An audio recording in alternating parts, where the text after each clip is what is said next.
Hello, my name is Stone Paralis, and I'm the artist who created this trading card illustration. I put this video together just to show how I work on trading cards for the chaotic trading card game. This video covers about 11 and a half minutes and represents about 3 hours worth of work.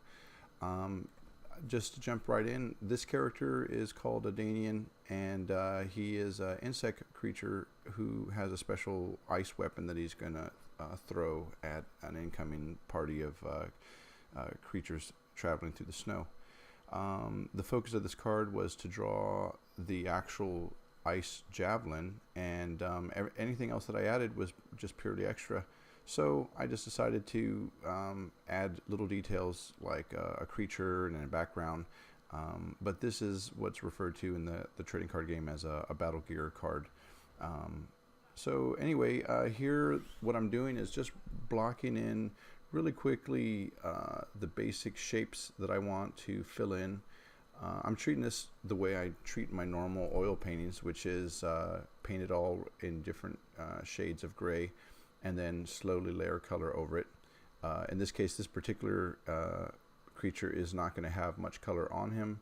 All the focus is going to go on the javelin, but it's still fun to just draw and combine human body parts with anything that looks alien or insect-like. I love doing anthropomorphic creatures.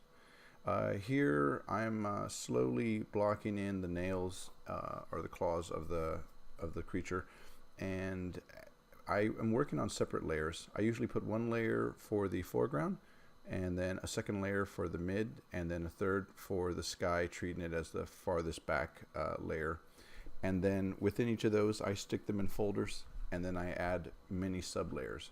I feel that Photoshop gives me a huge advantage to not having to worry about getting everything right on the first try, and I try to move quickly and not waste time getting caught up in too many details when I'm roughing in the picture. Here I'm just blocking in now a background, and I'm determining where I want the light source to be. And I think I wanted a little bit more mood. I want this to be bright day, but as the sun's rising on a clear morning. There I was dropping in an overlay layer to just give the whole picture a unified swatch of blue. Sometimes I adjust the opacity of the layers, and that'll give me a little bit of tinge from whatever colors underneath it. Also, this layer here, I'm dropping in just really crude placements for highlights of the snow, and then some rough clouds, and then I'm gonna thin the opacity down, smear it a little bit, and combining with the back layer, start to blend it in. Right there I'm using the smudge tool, and really quickly I'm just taking a light eraser and rubbing it out, and then adding some mist in the background. And really cheap, easy trick to do. It takes just a few minutes. Put little highlights bouncing off the clouds, and immediately it fills in the environment for almost no work. With these trading cards, it's important for me to do them really fast but still maintain consistency in the quality. And then once I get the approval to final the card, I can usually go back and make any additional changes that make me happy. But with the large number of cards that I have to do, sometimes I can't get to it, and moving quickly and focusing on anything that's solid and structural to the composition is always a safe bet for me to go. I still, when given enough time, will continue sometimes indefinitely working on something, but usually for fun. But this is a paid piece. Now I'm trying to work out just what the hill that's nearby and a caravan that's coming towards the guy. It's important to remember that this image was intended to be viewed at just a little bit over 1 inch by 1 inch small size on a trading card. So the details that I put need to hold up well from a distance. Here I just put a quick dissolve layer over the snow, and when I airbrushed it, I set the airbrush to dissolve so it spatters. Then I erase it and hit it with a little bit of a motion blur. The fingers I have on a separate layer than the hand, and that way I could slide the Javelin in between the two and keep it nice and crisp. And usually closer to the foreground, I want things to be sharper, and then most of the time I let atmospheric perspective, or the presence of humidity or dust or clouds that are off in the background, I let them soften up the image. On this one right here, I have both the layers on the same piece. I don't necessarily have to cut out the hand and the arm against the face, but it, I'm just blocking it in again. And I jump around a lot. I feel that it's important for me to keep moving quickly, and whatever I see that's easy for me to do, it's my own approach. Some people start in one corner of the page and go all the way across. In my case, I just like to start on what I like, and I don't have too much of a reason. I just kind of go with what feels right, but in the end, I'm trying to make sure that I'm blocking in everything as quickly as possible.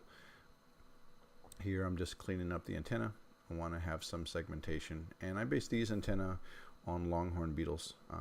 They have really dramatic, lengthy segments, and I just thought I added a nice little touch to this guy. Adding more details, just trying to show the very tips of them. Sometimes I sit down in my free time and I review images of whatever the animal that I may be using to combine with the human body, so that I can just pick up small little details. You'd be amazed, the closer you look at something, how complex it can get.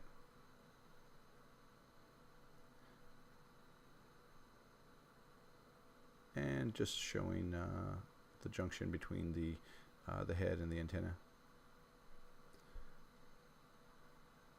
Now I got to go through and adjust the waist. On the abs and the waist area, I decided to break the rules of human anatomy and just make an excessive amount of muscle fibers that are affecting the shape, just because I thought it looked cool. When I make those choices, they're intentional, but I try to be sensitive to the fact that unless it is intentional, that I should be accurate with my depiction of any anatomy, whether it's animal or human. That right there, the red stroke around it, if in Photoshop, if you take your layer and you put an effect and tell it to put a stroke, it'll put a 3-pixel red outline over anything that has a pixel. So it's a really easy way for me to see if there's really barely noticeable pieces of art that are floating beyond what I wanted. And usually I turn that mode on, I go and erase or cut out whatever I don't want, and as the red disappears, it shows me, I'm using the red mainly as a marker, and then I go back to the picture and I remove the layer effect. Here I'm blocking in small people. They're carrying just cargo, not cargo, they're animals with different gear, and like pack beasts. These don't have any particular design. I've just crudely imagined them as somewhere of a cross between like a yak and a camel, just something that would be comfortable traveling through the snow for a long period of time. But again, this card was going to be really small, so I didn't need to show too much detail. I just wanted to have something that looked and explained the narrative of the card. I find sometimes with these tedious little details that they really do pay off in the end. Sometimes when you look at a picture close up, it falls apart, but I'm someone who enjoys having a clear message of what I want to do in my compositions.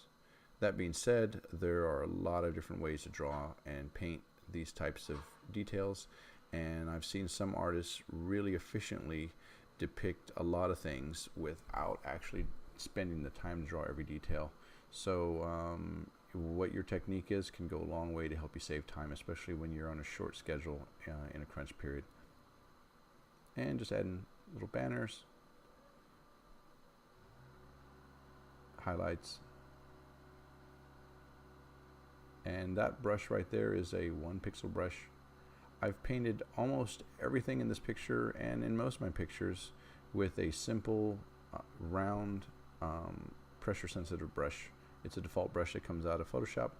The harder you press, the more the sharper the edge will be. And then I use the brackets, the left and right bracket, as I'm painting to scale the brush larger or smaller. And put in indications for the snow. I like to use color dodge and then add a little bit of a blue to it so that I can go through and give the ice javelin a little bit of glow and a little bit of underlight. Want the feeling that there might be even something magical about it.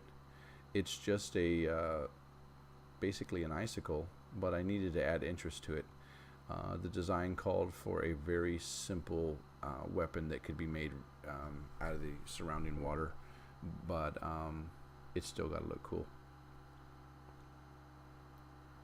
And just trying to give the surface a sense that it was wet and freshly made.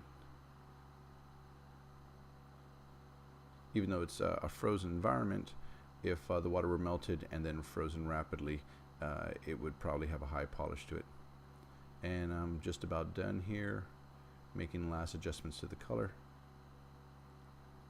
And I'm using selections based on the values of light and dark to fill in overlays of warm and cool colors to just put a little bit of tint. And here you go.